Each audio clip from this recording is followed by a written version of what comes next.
हमारे शरीर के अंदर ना एक गुमनाम हीरो है जो दिन रात बिना थके चुपचाप अपना काम करता रहता है। वो हमारे स्वास्थ्य का एक ऐसा पिलर है जिसे हम अक्सर खैर भूल ही जाते हैं। आज चलिए उसी की कहानी जानते हैं। तो चलिए सीधे मुद्दे पर आते हैं। एक सवाल है, शरीर का मेटाबॉलिक कंट्रोल सेंटर, मतलब हमारे मेटाबॉलिज्म को कंट्रोल करने वाला मेन सेंटर आखिर है कहाँ? तो अब इस हिस्से में हम सिर्फ इस पहेली को ही नहीं सुलझाएंगे, बल्कि अपने आज के हीरो से भी मिलेंगे जो इस पूरे कंट्रोल सेंटर को चलाता है। और वो हीरो है पैनक्रियाज, पेट के ठीक पीछे छिपा हुआ करीब करीब 15 से 20 सेंटीमीटर लंबा एक ग्लैंड। और यही वो जगह है जहां से हमारे शरीर का पूरा मेटाबॉलिक बैलेंस कंट्रोल होता है। लेकिन पैंक्रियाज की खासियत बस इतनी ही नहीं है। सबसे दिलचस्प बात तो इसका डबल रोल है। देखिए, एक तरफ तो ये खाने को पचाने के लिए ज़रूरी एंजाइम्स बनाता है, इसे कहते हैं एक्सोक्राइन फंक्शन, और दूसरी तरफ ये ब्लड शुगर को बैलेंस करने के लिए इंसुलिन जैसे हार्मोन बनाता है, जो है इसका एंडोक्राइन फंक्शन। मतलब एक ही ऑर्गन और दो इतने ज़रूरी काम। कमाल है ना? अब जरा देखिए ये कितनी खूबसूरती से काम करता है। जैसे ही कोई कुछ खाता है, पैंक्रियाज फौरन डाइजेस्टिव एंजाइम्स रिलीज करता है और फिर खाने से जो ब्लड शुगर बढ़ता है उसे कंट्रोल करने के लिए इंसुलिन या ग्लूकागॉन जैसे हार्मोन्स रिलीज करता है। ये एक शानदार ऑटोमेटिक सिस्टम है जो हर पल हर वक्त हमारे लिए काम कर रहा है। तो ये तो हुई हमारे हीरो की बात, लेकिन हर कहानी में विलन भी तो होते हैं ना? तो अब देखते हैं कि कौन कौन सी चीजें हैं जो हमारे इस मेहनती ऑर्गन की दुश्मन है। ये हैं वो आम दुश्मन जो हमारे इस हीरो पर लगातार अटैक करते रहते हैं। बहुत ज्यादा मीठा खाना पैंक्रियाज को हर वक्त इंसुलिन बनाने पर मजबूर करता है, जिससे वो बेचारा थक जाता है। शराब और स्मोकिंग तो सीधे सीधे उसमें सूजन यानी इन्फ्लेमेशन पैदा कर सकते हैं। और प्रोसेस्ड फूड, जरूरत से ज्यादा खाना और बस एक जगह बैठे रहना, ये सब मिलकर इस पर जबरदस्त बोझ डालते हैं। और ये सिर्फ आदतों की बात नहीं है, कुछ चीजें तो हैं जो सीधे सीधे पैंक्रियाज को नुकसान पहुंचाती हैं, जैसे रिफाइंड चीनी और ट्रांस फैट। ये शरीर में सूजन को बढ़ाते हैं। बहुत ज्यादा आर्टिफिशियल स्वीटनर लेना भी इसके बैलेंस को बिगाड़ सकता है। और तो और कुछ दवाएं जैसे स्टेरॉइड्स, उनका भी इस पर बुरा असर पड़ सकता है। और आज की लाइफस्टाइल का एक बहुत बड़ा विलन है क्रॉनिक स्ट्रेस, यानी लगातार बना रहने वाला तनाव। यह हमारे पूरे सिस्टम पर एक प्रेशर बनाए रखता है और पैंक्रियाज को भी नहीं छोड़ता, जिससे उसकी काम करने की क्षमता पर असर पड़ता है। स्ट्रेस के साथ साथ एक और बड़ा खतरा है, नींद की कमी।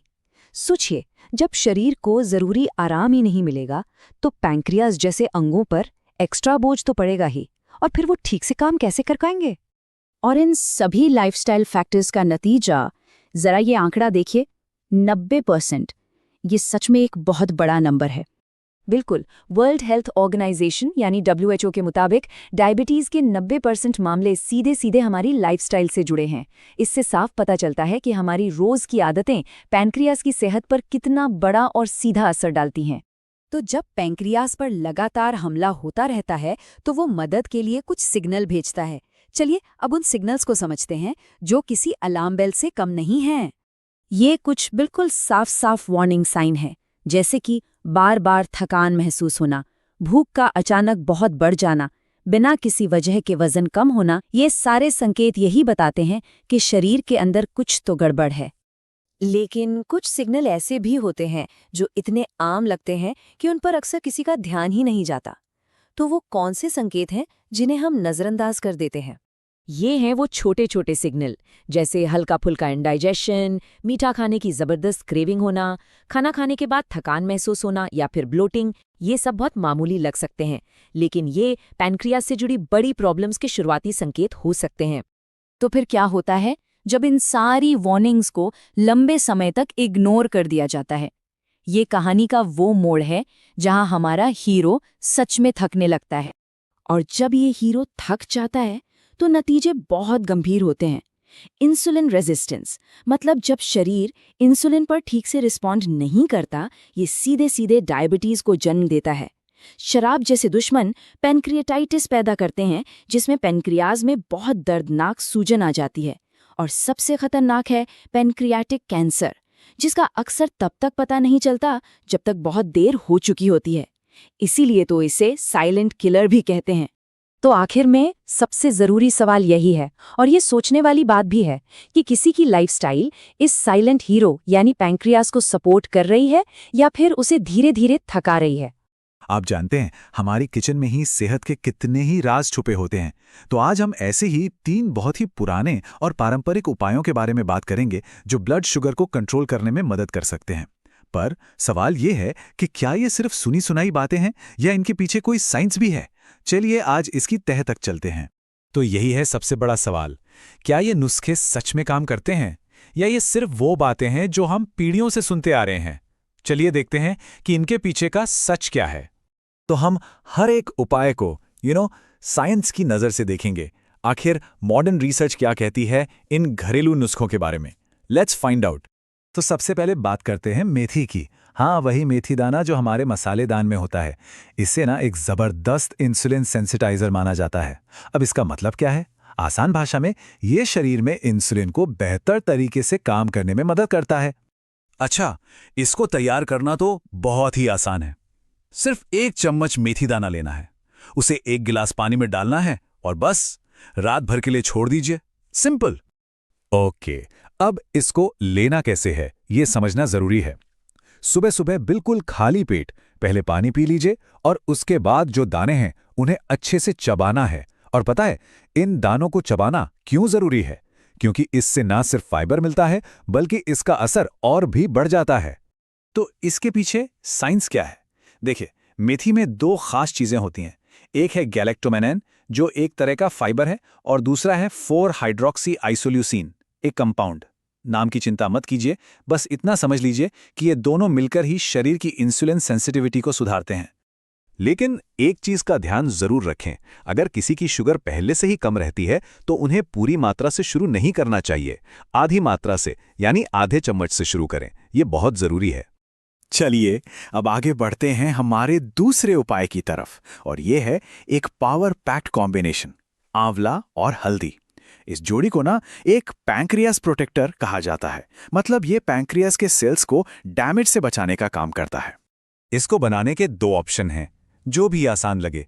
या तो ताज़ा आंवला जूस लें, लगभग 10 से 20 मिलीलीटर, और उसमें आधा चम्मच हल्दी मिला लें।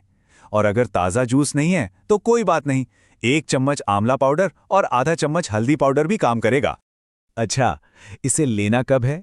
इसे दिन में 1 या 2 बार ले सकते हैं। सुबह खाली पेट भी चलेगा या नाश्ते के बाद भी ठीक है। बस गुनगुने पानी में मिक्स करके पीना है, ये बेस्ट तरीका है। तो साइंस क्या कहती है इसके बारे में? देखिए, आंवला है विटामिन सी का पावर हाउस और हल्दी में होता है करक्यूमिन। ये दोनों ही सुपर पावरफुल एंटीऑक्सीडेंट्स हैं। ये शरीर में जो इन्फ्लेमेशन या सूजन होती है उससे लड़ते हैं, और जब सूजन कम होती है तो पैंक्रियास के सेल्स नेचुरली सेफ रहते हैं। यहाँ भी 1-2 बातों का ध्यान रखना है। पहली चीज़, ज़्यादा हल्दी से कुछ लोगों को एसिडिटी की प्रॉब्लम हो सकती है। और दूसरी, अगर किसी को किडनी स्टोन्स की हिस्ट्री रही है तो इसका इस्तेमाल थोड़ा लिमिट में ही करें। और अब आते हैं हमारे तीसरे और शायद सबसे पावरफुल उपाय पर, करेला। हाँ, नाम सुनकर भले ही मुंह बन जाए, पर इसे एक नेचुरल शुगर कंट्रोलर माना जाता है। क्यों? क्योंकि ये सीधे ब्लड ग्लूकोज को कम करने में मदद करता है। इसका जूस बनाना भी मुश्किल नहीं है। बस 1 या 2 करेले लीजिए, हाँ बीज जरूर निकाल दीजिए, फिर थोड़ा पानी डाल के ग्राइंड करिए और बस जूस को छान लीजिए, हो गया तैयार। लेकिन यहाँ पर डोज का ध्यान रखना बहुत बहुत जरूरी है।